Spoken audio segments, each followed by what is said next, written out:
On this week's episode of Nintendo Noise, we're talking about Nintendo Switch being on track to be the biggest console launch in video game history.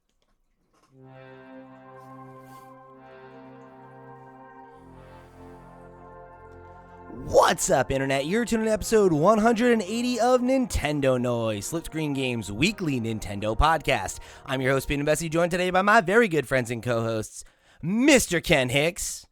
What it do? Just us today. Dynamic duo. Us. Dynamic duo. Tango's sleeping in the corner, but, you know. All right, he's our number 3 then. That's great. We got him on deck. He's our number 3. just in case we just opinion.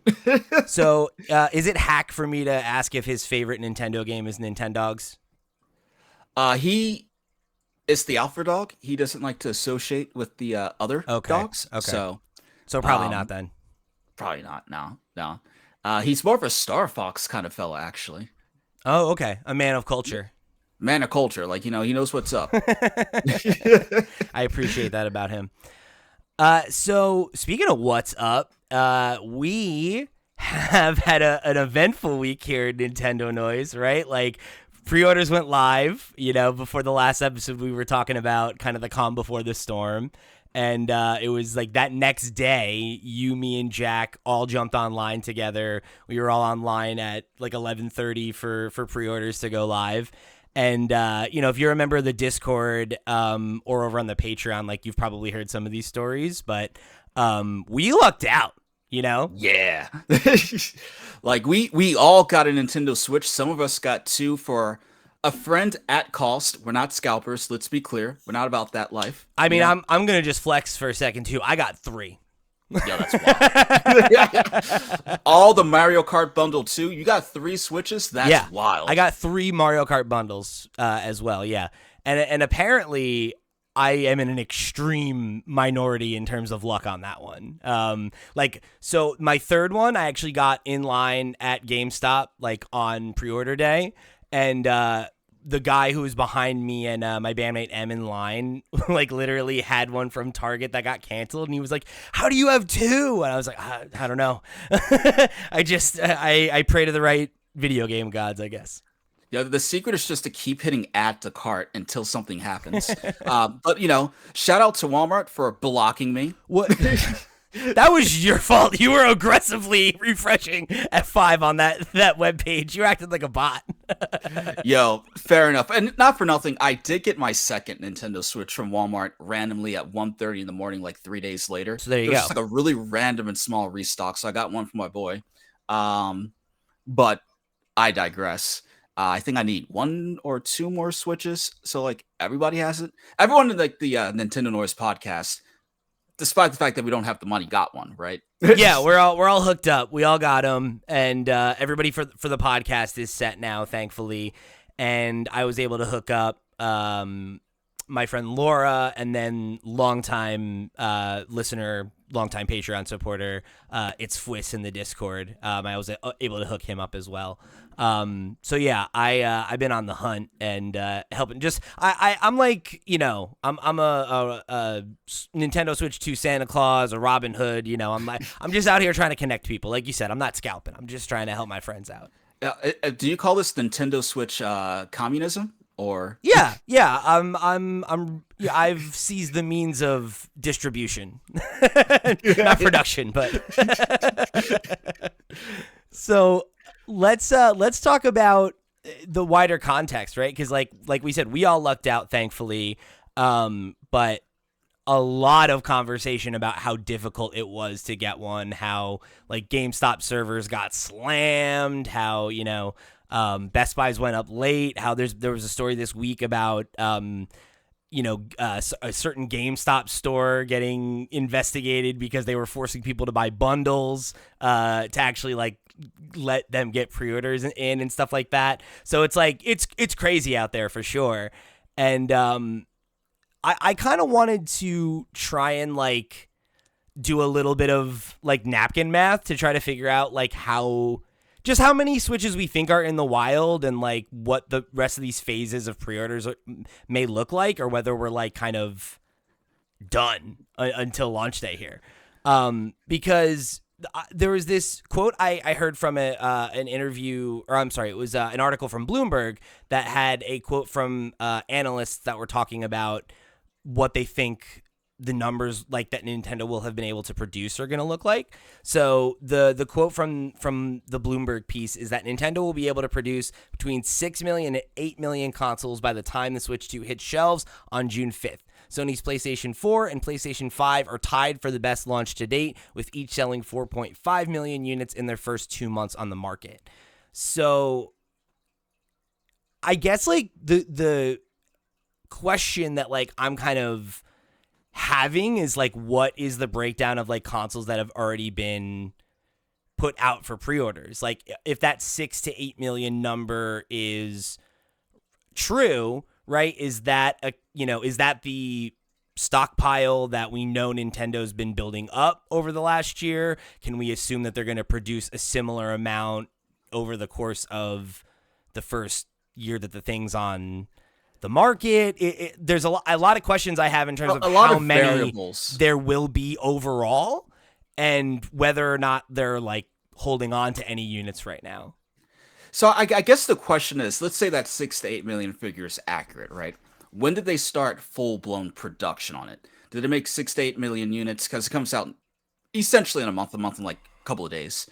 Did they start production in January? Have they been cranking them out since like last year of production? I don't know what that turnaround is.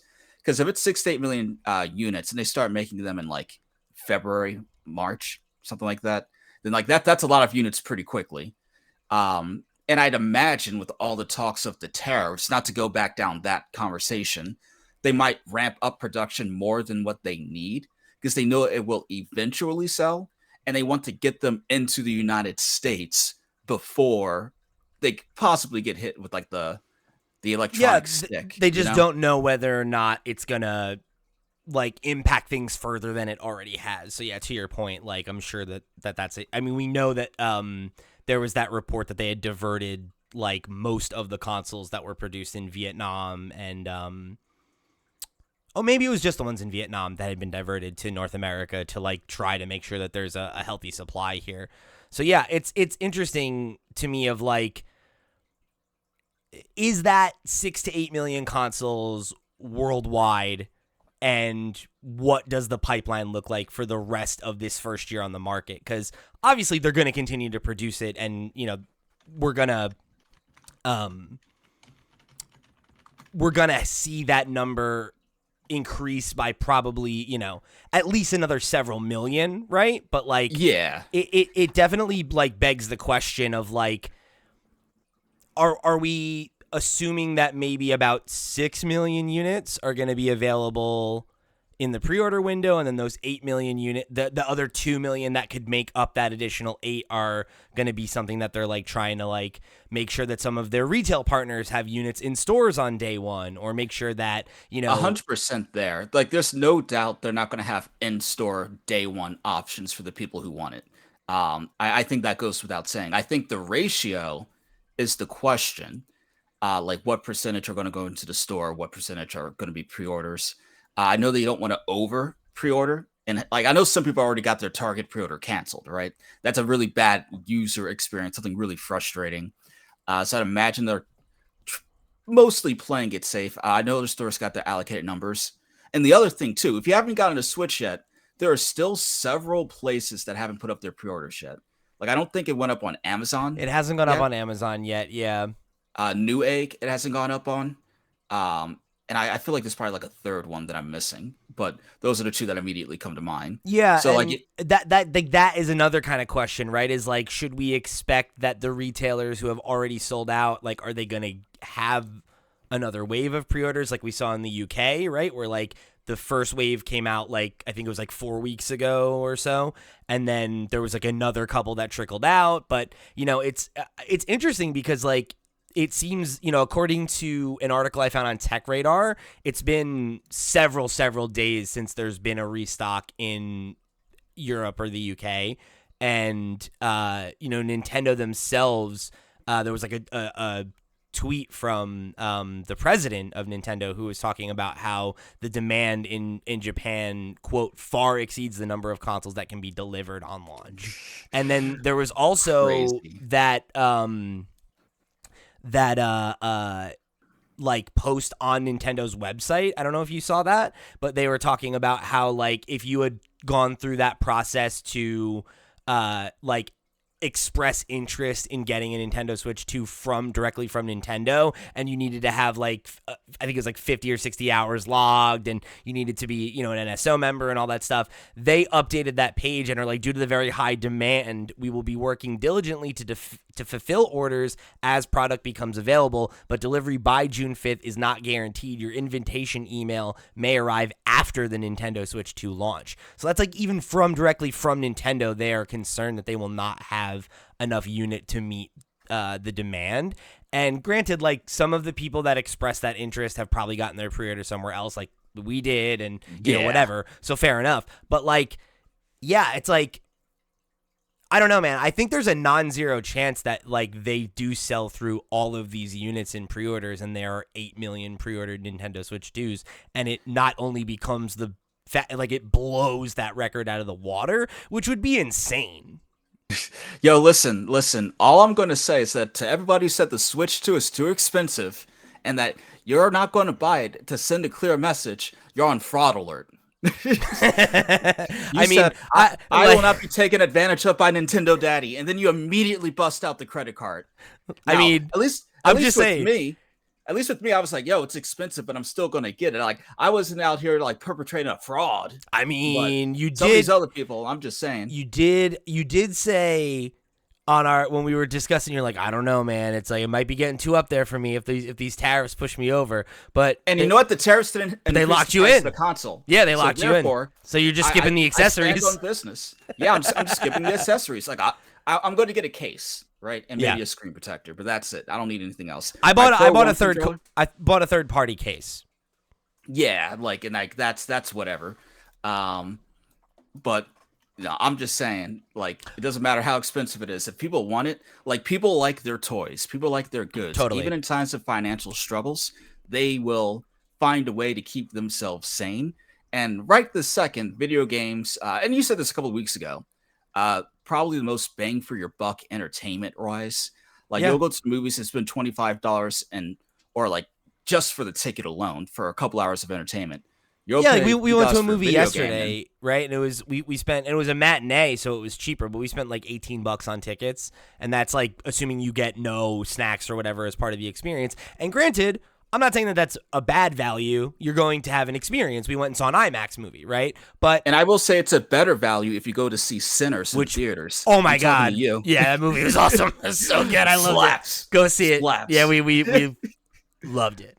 But point being, right, like a $17 video game, right, is going to get you a lot more bang for your buck than going to see a 2-hour movie if you're concerned about not being able to afford entertainment, right? Like if entertainment becomes a luxury because your wallet is tight, you know, you will get more mileage out of buying a video game than pretty much any other way that you could spend your dollar, right? And I do think that, you know, especially for, you know, the families, right, that are trying to get their hands on a Nintendo Switch 2, right? Like one of the people that I was in line with at GameStop was this nice older woman who was there for her daughter, right, who was at school. And I love that for her. Like that's a caring parent waiting in line to get your kid a video game console. Like, shout out to my dad. He did the same thing for me with the Wii. He let me skip school so I can camp out for the Wii. Yeah. Bless his soul. Yeah. You know, I love hearing things like that. Yeah, keep it in the fam. It's very nice. Yeah, and I love having that experience. Like she came up and was like, "Do you know how many?" I was like, "Don't worry, they got 50. You are the 12th person in line. You're set, my friend." She was like, "Yes, awesome, thank you." But yeah, I definitely. I think that despite the fact that we talked about it these last 2 weeks of like, have they done enough to sell the console, and like, is the price going to be, you know, off-putting to anybody? You know, I think the conclusion we came to every time is that I think ultimately, like, it might be more than we want to spend, but I don't think that the price of the console itself is too high or is prohibitively high. It's pretty in line with what other consoles cost, right? So like, this is a point you made offline earlier, right? Like the Nintendo Switch is old at this point. Like even if you were a not day one adopter, you could easily have had this device for 5 years or more, right? And I think most people are conditioned that at some point you upgrade to the new shiny exciting thing that has shiny new exciting features and software, and that's just what you do, right? And like, I think the market has been ready for this device, and obviously now they have enough product to break this record, I guess, right? And it's also just kind of like, comparative to like even cell phones, like, I upgrade my phone every 3 to 4 years. Sure. But when I do, I get like a $1,200 phone.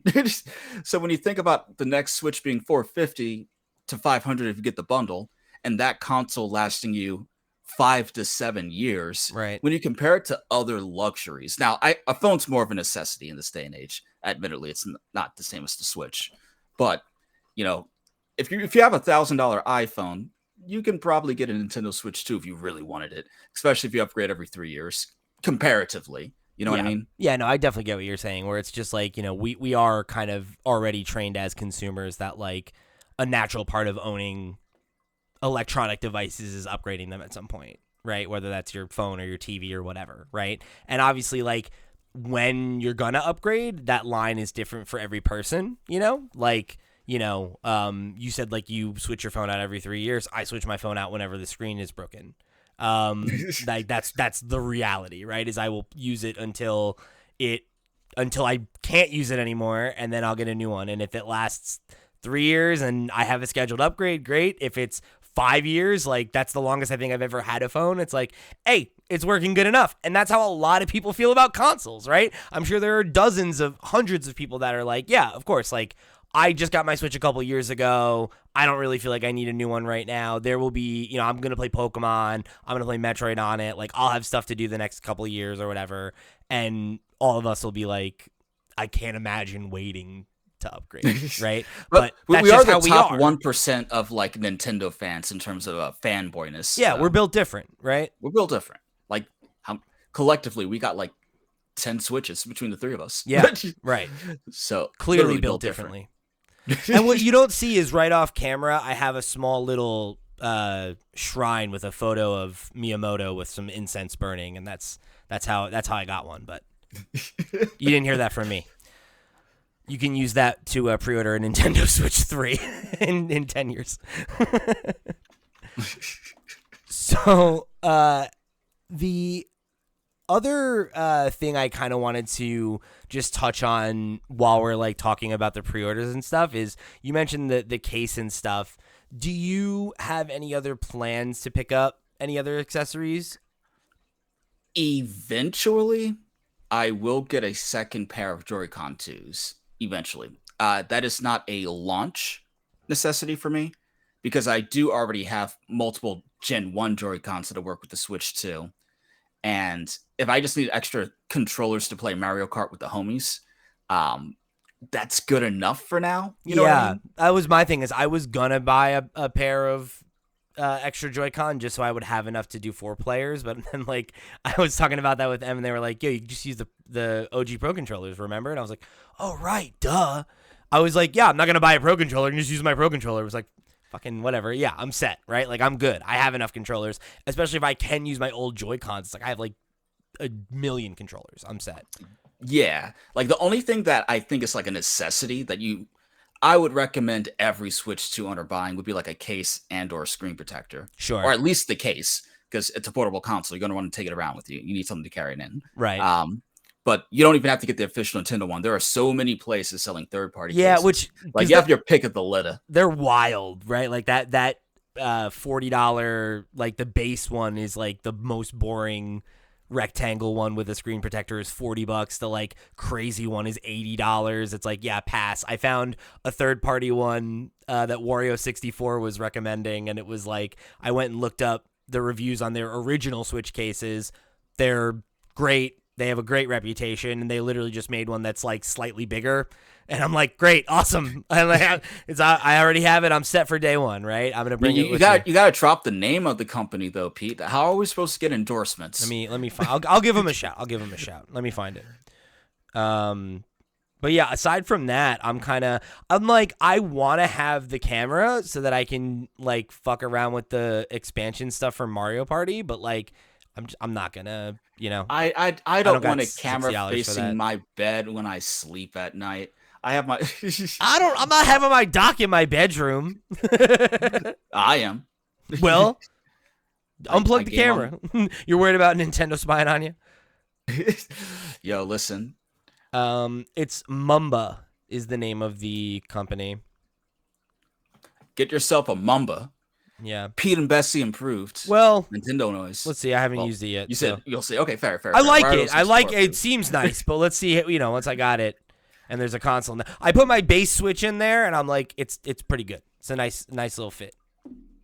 So there you go. Sucks, Nug.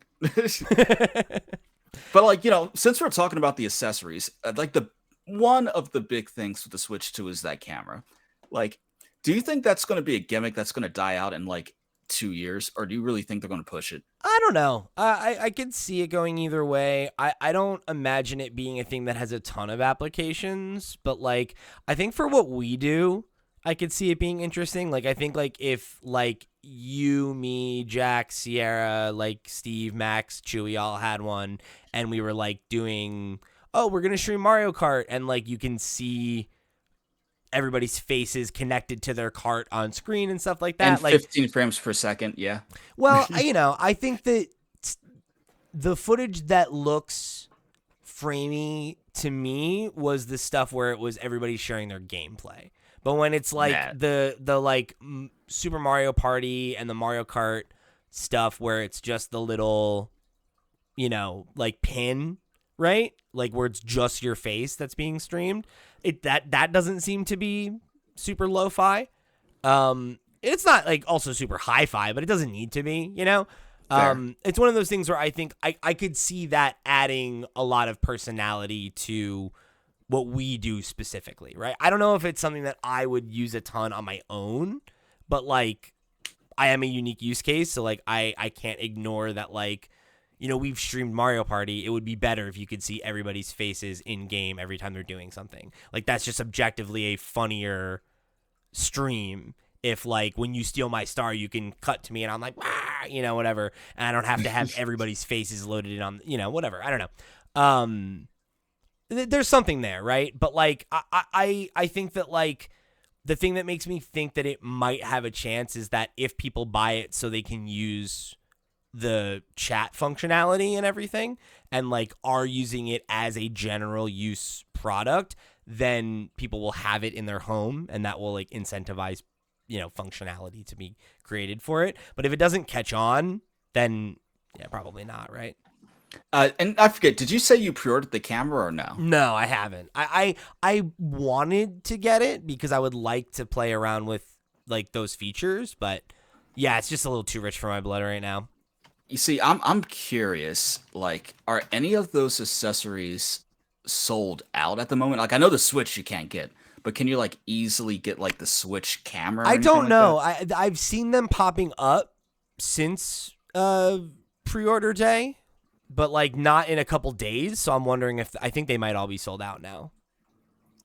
Let me see. And that might be one of those things that you can pick them up in store on day one, because I had that experience with the original Nintendo Switch. Like I didn't pre-order any of the accessories, but when I was there, I just picked up ones. Yeah, like I just checked. Like you can very easily just pre-order the Switch 2 camera. There you go. On the website. So if you want the accessories, like that's not the hard part. No. Yeah, I don't see myself doing it unless we have like a specific content application for it. Like if we were going to review the camera or something, maybe I'll pick it up. And maybe I'll do it to do that stuff anyway, just to talk about it. But yo, tax write-off, Pete. Put on the business card. Right, like I can do that. So like, we could do that. Maybe if people want us to pick it up and they can know if it's worth it, maybe we can figure some of that stuff out. But if you want us to test out the camera, like, leave a comment. Like, yeah. I mean, genuinely, right? Like, if that is something that you guys are interested in, I'm happy to do it. But if enough people want it, I'll get one with you and we can test it out. But I'll tell you what, if you're down to get one, then I'm more down to get one, because it'll be hard to really review it without another person to mess around with. So if we end up deciding to do that for an episode, then great. We can figure that out, and we can pay for it with the Patreon money or whatever.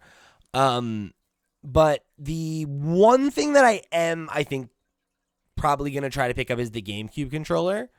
Yeah, because that is really nice. Like, I have the Power A controller that's a Pro controller just shoved in the shell of a GameCube, which I like a lot, but like the buttons are like the triggers are still buttons rather than being like analog, and that's something that like I think you do want that control difference with the GameCube controller. So like I would not mind having a modern, like a GameCube controller with a modern setup. That doesn't go live until the 5th.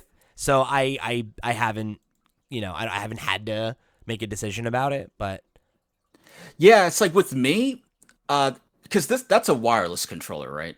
Yes. Okay, so I have like the when they released Smash Ultimate, they released that like GameCube attachment, and you can get like the Smash GameCube yeah. controllers. I got that too. So yeah, I have 2 of those, and if those work with the GameCube Nintendo Classics, then I'll just use that. They probably But the main benefit of this one is just that it's wireless, so it might be nice to have just like one more, and then I have 3 controllers plus a Pro for casual smashing. Smashing. Yeah, but maybe that's a good point. Maybe it is kind of a waste, considering I do have OG ones that I can just plug in. Yeah, but wireless, it's convenient, and it's not a Wavebird, so we take that. We love that. But I completely forgot about that, and so you brought it up not for nothing. That's fair. I wish they had made one that looked like a Wavebird, just as a nod. I think that would have been cool. Yeah, but like the classic purple, my dude. yeah, tough to beat. It's funny because I had the black one, so like I never had a purple one. Oh no, purple for life. Purple rain. I can't say that. I'll get demonetized. So yeah, I'm very interested to see where these numbers end up landing. I am a little surprised that Nintendo hasn't started banging their chest about it even at all, considering like how astronomical they seem to be. But also, they like to play their cards close. Yeah, to like so fair they're enough. gonna wait until it's actually out in the public and be like, "Yo, you see that? We did that. Week 1, what an incredible success!" Yeah, for sure. Well, I want to talk to you about I don't know that it's a disappointing piece of news, but maybe one that I hadn't thought about, which is that Nintendo has confirmed that the Switch 2 dock isn't compatible with the original Switch, which I think is interesting. But before we get into that, a word from our sponsors. This episode was made with support from listeners like you on patreon.com/flipscreengames. If you enjoy our podcast, supporting us on Patreon will help us spend more time making content and get you access to Patreon exclusive perks like early access to ad-free versions of all of our podcasts, and exclusive content like the twice monthly After Dark podcast, where Steve and I will share funny personal stories, play games with each other, and more. And my daily Patreon show, The Daily Checkpoint, where every day I'll spend at least 10 minutes answering your questions or sharing my off-the-cuff thoughts on what I'm playing and what's going on in the video games industry. If you like what we do and want to go above and beyond to show your support, head over to patreon.com/flipscreengames today. And we're back. So, did you see this story? I thought this was interesting. This just was a little update that came up yesterday. There was a listing on the Japanese Nintendo website that got translated. That was talking about how the original Switch would not be usable with a Nintendo Switch 2 docking station. And then it got kind of reconfirmed because a user from the GBAtemp.net forums reached out to Nintendo's European support team and got confirmation that that it's not compatible with the base Switch or the OLED Switch, obviously. Yeah, like this is the first I'm hearing of that. It is I can't say I'm disappointed because it's kind of like I'm going to be using the once I get the Switch 2, I'm not even going to touch my Switch 1. Like I'm probably going to sell it actually. Sure. Um and it kind of makes sense because like the Switch 2 accessories don't work with the Switch 1. Like you can't use the new Joy-Cons on the Switch 1 or anything else like that. So like this just kind of falls in line. So like this is kind of, you know, it's fine. It's fine. It feels Uh expected, yeah. I think it's only a bummer if you're like in a multi-switch household and only one person is upgrading. And like maybe yeah. you wanted to like minimize the number of docks that you had, right? Like that's not an option now.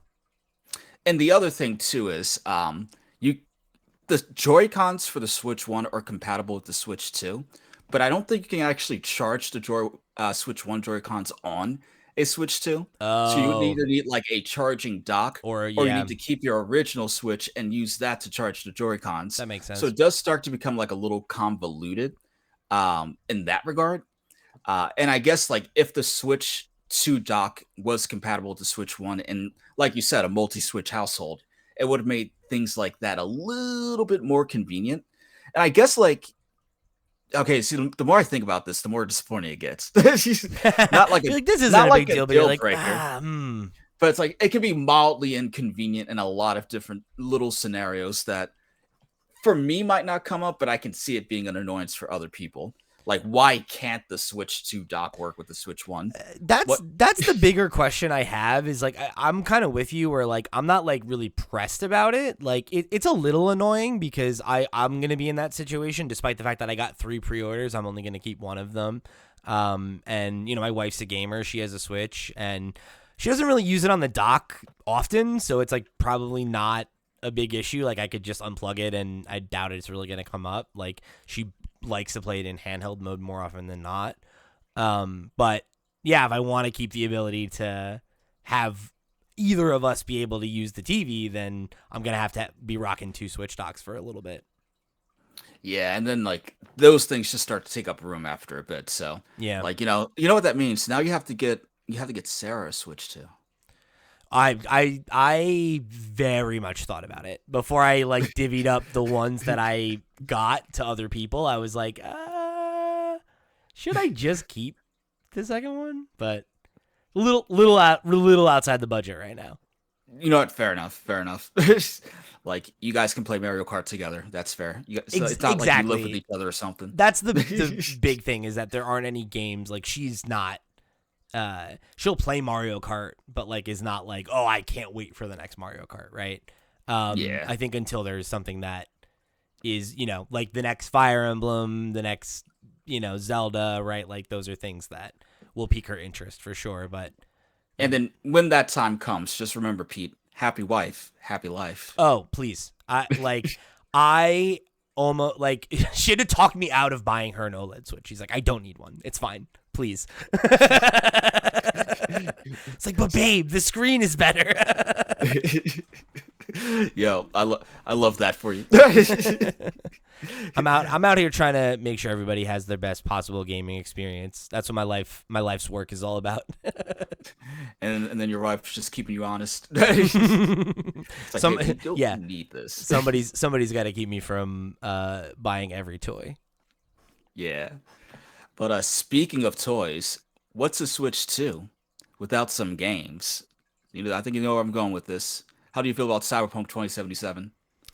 So I've heard a couple interesting things about it this week that I thought were worth bringing up because we've talked a lot about the Nintendo Switch 2's DLSS capabilities, right? And how that software basically the Reader's Digest version is that like you can use this AI upscaling technology that can basically have a game being run at a lower resolution and a lower frame rate, and then use this technology to output like a higher quality, higher fidelity image. Just like based on this tech, right? Which is like potentially very interesting, right? For like the long term ramifications of Nintendo Switch 2, like being able to keep up with some of the other consoles or like punch a little above its weight class. in terms of power, right? Because like the kind of word on the street is that it's, you know, more analogous to like a PS4 Pro than it is to like a PlayStation 5, right? So the idea that like this technology can maybe bridge that gap a little bit is something that there's been a lot of conversation about.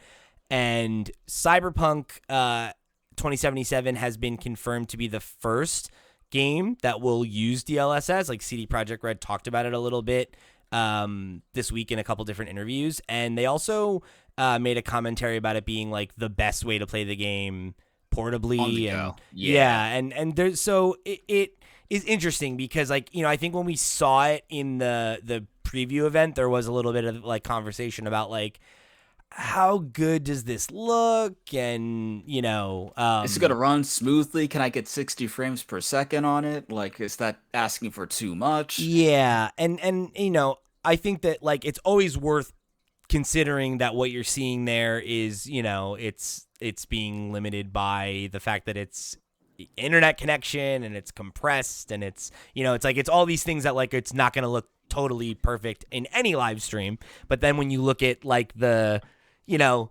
like you're seeing something that has those jagged edges, that has those things that kind of like, you know, broadcast the idea that maybe it is running more akin to the like PlayStation 4 Pro, you know, Xbox One X version of the game rather than the like modern, like kind of, you know, version of it. Next gen. Yeah. Which, you know, right. one thing I do want to shout out with Cyberpunk, though, they're one of the few third-party companies that are releasing games on the Switch too, with the entire game and all the DLC on the cartridge itself without a download. It's like a 64 gig card. And a lot of the new ones, like if you actually look at like, go on the Target website and you look at the third-party Switch 2 games, a lot of them are just the download cards. And like, that is super upsetting. I didn't realize Cyberpunk was like one of a very small third number. parties. Yeah. Like, and it's because they don't want to like pay the extra money to have the larger SD card or whatever, game card, because that cuts into their profits. So that's just a way for them to like min-max money, especially if they're releasing a game that's already several years old. So I just appreciate them being real with it. I'm going to be real. I'm going to buy physical, but only if the whole game's on the cart. You know what I mean? Outside of like updates, you know? Yeah, I think for me it's like that the ship has sailed at this point. It's like I think I am very firmly of the opinion now that physical is kind of done after this generation. So it's like, you know, like I was already more digital than physical because of convenience and, you know, sales on the storefronts and stuff like that. But I think for me now it's mostly like if it's a good deal, I'll buy it physically. Like I just bought a physical version of Mario Party Jamboree that I found on sale. Otherwise I'll probably lean towards digital because, you know, like you said, a lot of them are just, their game is not on the cart anyway. So what's the point? But I did want to pull in a couple like quotes that I thought were interesting here because like this comes from Nintendo has their like Creators Voice series, right, where like they like sit down with developers and they did I'm sorry, it specifically highlights third-party developers, that series. And they had the lead engine programmer Charles Tremblay, who was talking about like the work that went into the port, and he was the one that said like it's the best way to experience the game on the go. And something that he said that I thought was like cool was he specifically called out like how great the screen with VRR support is. Like he said it was, quote, new amazing LCD screens with VRR support. And that's like one of the other big things I think we talked about a lot is like, man, it would have been nice for this thing to have an OLED screen, but like variable refresh rate really makes such a big difference. Big difference. And it's cool to see, you know, it's cool to see a developer that is very focused on like PC and benchmarks and having like a you know a very like polished experience, right? Like talking about what the advantages of this device are. That, yeah, it has limitations. Like, it isn't as strong as your PC. It isn't as strong as your PS5. But that, like, I think for what the machine is and like where you're going to be playing these games, like on a smaller screen, ideally, it seems like the performance is there. Something like that, everything I've heard about developers who work on the Switch too, everyone's saying like, "Oh, this is a great console." Like it's yeah, like maybe they're paid to say that, but I doubt it. I think if they were having major issues getting their games to work on the Switch too, we would I have think heard they something just by now. or they wouldn't say anything. Yeah, Is the thing, yeah. right? Like something that I thought was like if you look at the like Digital Foundry like breakdown of the Cyberpunk Ultimate Edition, like they like basically said that like it's pretty amazing that it's running as well as it is based on what we know about the device. So I don't know. It's interesting because it's like obviously I don't want to overestimate what Nintendo Switch 2 is going to be capable of, but like there's always that conversation about how like the games that come out at the beginning of a console's life cycle versus the games that come out at the end of its life cycle, like there's, a very large gap, right? And if like this does have that ability to unlock, more potential based on, this, DLSS upscaling and, like taking advantage of things like VRR and all of these advantages that it has over the original Switch, it's going to be interesting because, like, I think you look at a game like Tears of the Kingdom and, like, yeah, like, it didn't look as cutting edge as it's the other games that came out that year, but I also don't think... But what they were able to get away with on technology that, even though the console came out 7 years ago, realistically was using old tech back then, so, like, right, 10-year-old technology. Imagine what they're going to do with this thing. Exactly. Like, and, like, how much that game was able to achieve with those limitations and that, like, it didn't feel limited. Right? Like it didn't feel like a game that was like super held back by its hardware.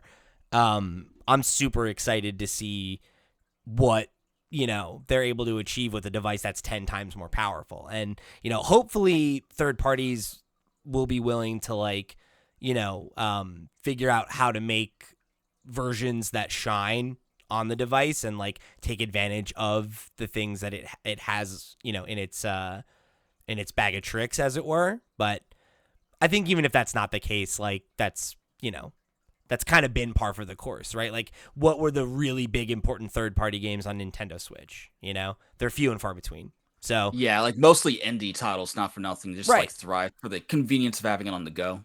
Totally. Yeah. So I'm not like, if this is a sign of other games being able to do that and other, publishers and developers maybe thinking about it being worth it to make a slightly lower resolution version of their games for Switch 2, then that's great. But if that doesn't happen, I also don't think that really moves the needle for me in a big way because I'm probably not going to play those games on Switch anyway.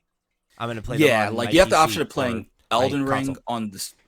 Yeah, like you have the option of playing like Elden Ring on the Switch or on your gaming PC. Unless you're literally on the go all the time, one will give you a better experience than the other. But it's nice to have the option, Yeah, I think when it's a game like this, I see it, right? Like if I was somebody that like, because like I played Cyberpunk at launch 5 years ago now, Jesus Christ, and it was fine. I like technical issues aside, I think it had some. There was a lot of things I liked about it, but there were a lot more things about it that I felt like a little bit like eye-rolly about, and that didn't really like connect with me the way I wanted it to. So I'm kind of good, right? Like I don't necessarily feel like I'm trying to jump back into this game, but if I was somebody that like really connected with this game 5 years ago, I could absolutely see being like, I don't need to play I played the best, nicest version on my PC in 2020 and I replayed it when the DLC came out if I wanted to, whatever. If I just want a mobile version of it, then like, yeah, like that's great. That was the same allure of Skyrim, right? And like, that Elden Ring will have, right? Of like, oh yeah, cool. Like, I love this game and I've played it a million times, or I played it once and I'd love to replay it again. Let me play it on the go on my shiny new console. Great. How long that as a concept has legs is, I think it'll depend on the hardware. Yeah, because as time eventually we're going to get the PlayStation 6 and whatever they call the next Xbox, right? And I think that's going to happen within the next 3 years. In my opinion, it's like looking at their average console Yeah, no, lifespan, you're right. and, That's and where when we're at. that jump happens, I wonder if even if the Switch 2 can keep up with some of the more popular games today, we'll be able to keep up 3 years from now. And at that point, doesn't even matter. At that point, Nintendo should have like a pretty hefty supply of first party content over the next Yeah. 3 years. So that it's the beginning of a new console generation. It's always exciting, Pete.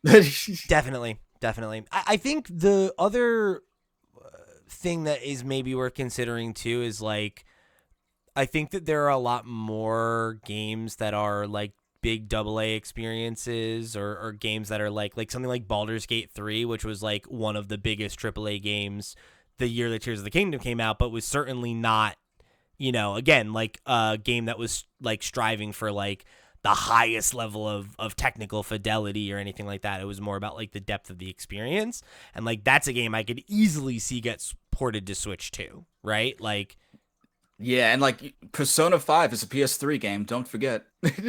yeah, and like I think like a game like right like Lost or not Lost Odyssey, Expedition 33 is like a game I could see coming to Switch 2, or like the Oblivion remaster is maybe a game that you could see on Switch 2, and like I think I could see there being like those kinds of experiences that are like they're big AAA games, but they're not like the games that are like, oh, this is a PS6 exclusive. Yeah, those titles will probably not run, right? But like there might be enough overlap to get some of those games across the bow, and like if the Nintendo Switch 2 ends up selling as well as it seems like it's going to, there's obviously a big incentive to put games out on it, even if they maybe require a little bit more work.